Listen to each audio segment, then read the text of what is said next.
país se faz de homens e livros.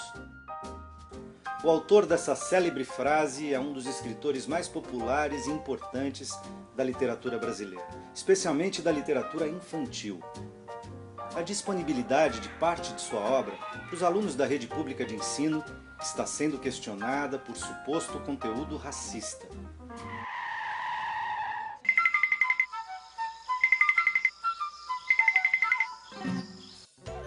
Estamos falando de Monteiro Lobato, que desde 1929 povoa a imaginação de crianças e adultos com as histórias e os personagens do Sítio do Pica-Pau Amarelo, entre outras.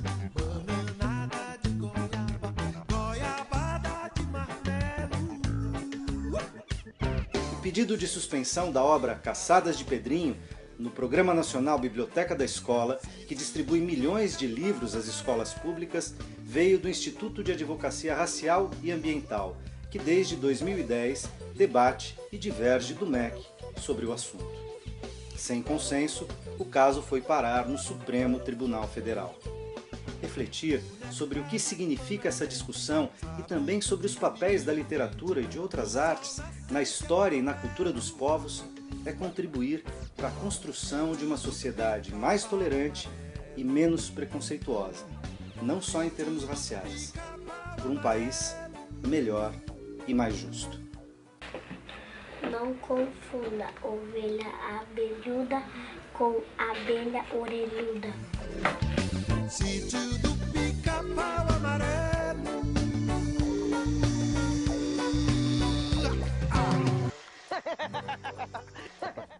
Melhor e Mais Justo de hoje discute a atual polêmica sobre parte da obra de Monteiro Lobato. Estamos ao vivo pelo portal tvt.org.br e também pela Rádio Brasil Atual FM, 98.9 em São Paulo, 93.3 no Litoral Paulista, 102.7 no Noroeste Paulista. Para essa conversa eu tenho o prazer de convidar Vladimir Saqueta, que é biógrafo de Monteiro Lobato, Mafra Carbonieri, membro da Academia Paulista de Letras, Frei Davi, diretor executivo da Educafro, Educação e Cidadania de Afrodescendentes, e por Skype, Humberto Adami, advogado e diretor do Instituto de Advocacia Racial e Ambiental. Bem-vindos. Obrigado. Abre aspas aqui. Vou citar o Monteiro Lobato. Abre aspas, sim, era o único jeito. E tia Anastácia, esquecida de seus numerosos reumatismos, trepou que nem uma macaca de carvão pelo mastro de São Pedro acima, com tal agilidade que parecia nunca ter feito outra coisa na vida senão trepar em mastros. Fecha aspas. Esse é um dos trechos do livro Caçadas de Pedrinho, apontado pelo IARA, Instituto de Advocacia Racial e Ambiental, como preconceituoso. Por isso, o Instituto defende que, para chegar em sala de aula, a publicação deveria ter uma nota explicativa sobre a necessidade de combater o racismo. E mais, o governo deveria capacitar os professores da rede pública para que os alunos fossem orientados a apresentar explicações sobre o tema em sala de aula. Como vocês analisam essas questões e em quais pontos ocorrem as divergências entre o IARA e o MEC? A nota proposta pelo MEC foi considerada insuficiente pelo IARA. É isso mesmo. Eu vou ouvir o Instituto, o IARA, que foi proponente da ação. Doutor Humberto, aqui pelo Skype, o senhor me ouve? Ouço muito bem. Muito boa tarde a todos. Um prazer estar participando aí do debate, da polêmica, da saudável polêmica que se coloca a nação brasileira para uma nação mais justa, onde todos sejam os incluídos, inclusive os afro-brasileiros. Qual é a divergência com o MEC?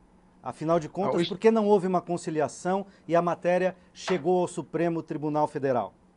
Bom, o Instituto de Advocacia Racial e Ambiental, o IARA, ele deu suporte à denúncia que foi feita pelo gestor educacional de Brasília, Antônio Gomes da Costa Neto. Ele relacionou todas as passagens de cunho racial no livro Caçadas de Pedrinho e apontou para a ouvidoria da CEPI, eu era o ouvidor à época, que o Programa Nacional Biblioteca na Escola, o PNBE, ele proíbe o financiamento de livro didático que contém expressões nem de racismo. Expressões que têm um conteúdo de estereótipo ou de preconceito. Elas só poderiam circular e ir para a sala de aula com uma nota explicativa, contextualizando como foi feito, né, em função da lei de crimes que proibiu a caçada de animais silvestres. E a editora Globo não teve o menor problema em de colocar essa nota contextualizando a lei de crimes ambientais e a caçada às onças, que passou a ser proibida. Mas para com os negros, parece que isso é muito difícil. Tudo para com os negros é mais difícil. Então, criou-se essa polêmica, alega-se covardemente censura e banimento, quando em momento algum se pediu, gostaria de aproveitar a oportunidade para dizer que o Instituto de Advocacia Racial Ambiental e o Antônio Gomes da Costa Neto pediram nem o banimento, nem a censura, nem da obra de Monteiro Lobato, nem de quem quer que seja. Apenas a aplicação às regras do Programa Nacional de Biblioteca na Escola. Ou ocorre que para o livro, para circular, inclusive porque já sido comprado, a solução é colocar essa nota, que, diga-se de passagem, o MEC está dizendo que apresentou. Não é verdade, ele não apresentou nota nenhuma. Mas o MEC apresentou uma nota de contextualização que pudesse servir de negociação. Ele colocou na notícia para a imprensa que apresentou a nota, mas ele procure-se onde está essa nota, jamais apareceu essa nota, não é verdade. E portanto, como o MEC não decidiu, o ministro da Educação à época, o ministro Fernando Haddad, solicitou um parecer ao Conselho Nacional de Educação que dizia exatamente isso. Dizia que tinha que fazer a contextualização da obra. Houve estaria de novo com a distorção em que se pedia censura e banimento do Monteiro Lobato, que não é verdade. E aí o Conselho Nacional de Educação elaborou um segundo parecer. E o que era obrigatório, né, passou a ser recomendação. E quanto a isso, o Antônio Gomes da Costa Neto se rebelou, veio recorrendo do parecer, da homologação da elaboração do parecer junto ao Conselho Nacional de Educação, da homologação pelo senhor ministro de Estado da Educação, na época, o ministro Fernando Haddad, e recorreu à presidente Dilma. E ingressou também com um pedido de avocação extraordinária. Doutor Humberto. E ela não decidiu. E deixa eu rodar um pouco a fala aqui, acho que está bem contextualizado a posição do Instituto do qual o senhor faz parte. Eu quero ouvir o Mafra agora. Como é que você vê essa situação, essa polêmica, né, Mafra? Eu acho que é uma censura, sim, ao Monteiro Lobato. É uma censura. Não importa como as palavras sejam colocadas, é realmente uma censura. É uma censura sobre uma obra de arte que apresenta um escritor que é um verdadeiro ícone, uma referência na nossa história. Essas palavras que se encontram nas frases de Monteiro Lobato, na verdade, são frases que revelam um passado que já não existe mais. Monteiro Lobato é um homem que nasceu em 1882. Em 1900 ele tinha 18 anos de idade e morreu em 1948. As condições eram outras, a educação dele era outra, o mundo era outro, completamente diferente. A consciência de direitos humanos, isso apareceu depois. A humanidade nunca foi perfeita e nós conhecemos a história dessas imperfeições. Taxar Monteiro Lobato agora é um absurdo, é um falso problema. Criou-se um falso problema. Shakespeare, por exemplo, lido com muita atenção, ele pode ser considerado racista contra judeus, contra homossexuais. E nunca se pensou em contextualizar a obra de Shakespeare, que está na rua, que está na nossa casa, que está no cinema, que está na nossa biblioteca. Frei Davi, como o senhor vê essa Veja situação? só, entendo que essa polêmica é positiva. O Brasil não discutiu suficientemente o Brasil ideal. 99% dos livros que se vê falar de negro não são escritos por negros. mas é o branco projetando a sua compreensão de negro. Tá? Portanto, o nosso querido irmão Machado de Assis, fantasticamente positivo para o Brasil, ele teve momentos questionáveis. E acho que todo mundo tem. Eu tenho. Jesus Cristo teve. Cada um de nós tem momentos questionáveis. Monteiro Lobato, ele teve algumas produções que refletiu de maneira muito pesada a violenta carga racial antinegro. Ele, então, lançou isso com muita força. Inclusive, vai sair agora, brevemente, o livro de uma escritora chamada Pietra Divan, com centenas de cartas, dezenas de cartas de Machado de Monteiro Lobato, com cargas racistas pesadas. Esse livro vai ser um barulho danado assim que for lançado no Brasil. Essa escritora está com um trabalho bem adiantado e vai trazer muitos elementos, por exemplo, cartas que ele trocava com a Ku Klux Klan, por exemplo. Monteiro Lobato defendia uma Ku Klux Klan no Brasil.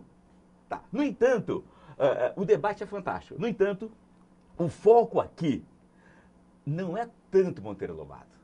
O foco do problema é: existe um corpo de norma para o MEC financiar livro, gastar dinheiro público com livro. Esse é o foco. Para colocar nas escolas. Isto. Se o MEC para gastar dinheiro público com livro, os livros têm que ter o mínimo de normas definidas. Tá? Então Monteiro Lobato pode circular livremente comprando nas livrarias. Agora, com dinheiro público, ele não pode, enquanto o MEC não exigir da Editora Globo, a poderosa Editora Globo, não exigir uma nota explicativa. Veja só, para nós é até um contrassenso, e eu não posso entender que alguém não entenda isso. A nota, o parecer, a nota explicativa, ou melhor, as normas que exige para o MEC comprar livro falam o seguinte: se existe algum fato que ofende a ecologia, basta a editora colocar uma nota explicando, ó, gente, caça-onça daquele tempo era comum. Hoje em dia, caça-onça não se convém. E esta nota, o professor e o aluno debaterão essa nota para servir de instrumento, de melhor entrar e melhor entender o Monteiro Lobato ou outros escritores. Tá, também, lá nessa norma, nesse conjunto normativo do MEC, diz o seguinte: os livros, para irem para a escola, têm que obedecer o português de hoje. Ora, o português de Monteiro Lobato é o português de ontem. Então, para o português, pode mudar Monteiro Lobato. Para respeitar a onça, pode mudar Monteiro Lobato. Agora, para respeitar o povo negro, não pode fazer nota do Monteiro Lobato? Aqui está o nó do problema.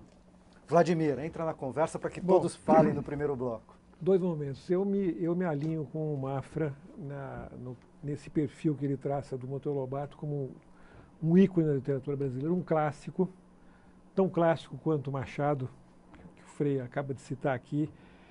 E digo o seguinte: eu acho que Monteiro Lobato tem que ser lido contextualizado.